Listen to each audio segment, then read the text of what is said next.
Welcome to our channel. Today we how to configure Square for accepting payments step by step clearly. To get started with configuring Square for accepting payments, visit the Square website or download the Square app.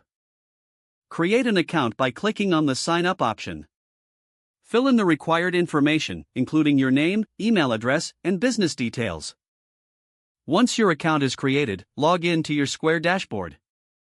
Navigate to the Account and Settings section. Select Business from the menu options provided. Scroll down to the Payment Settings area. Here, you can choose your preferred payment methods. Enable credit and debit card payments by toggling the corresponding option. If you plan to accept mobile payments, ensure that Apple Pay and Google Pay are also enabled. Next, set up your bank account where funds will be deposited. Click on Bank Account and enter your account details as prompted. Verify your identity by providing any necessary documentation. After setting up your bank account, head to the Devices section in your Square dashboard. If you have a Square terminal or reader, follow the setup instructions provided for each device type. Make sure to download any required companion apps for your devices. Check the integration options if you are using Square with a website or e-commerce platform. Follow the specific integration instructions for your website platform. To customize payment settings further, explore options like tipping and sales tax.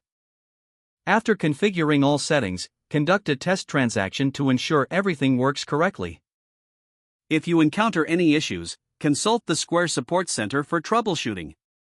Now that your Square account is fully configured, you're ready to start accepting payments.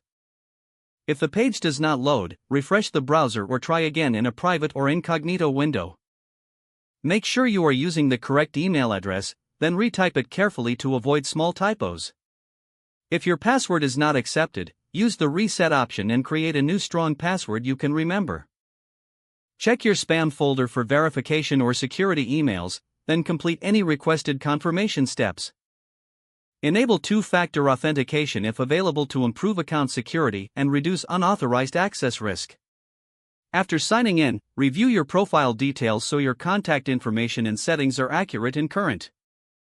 Don't forget to like this video and subscribe to our channel for more step-by-step tech guides.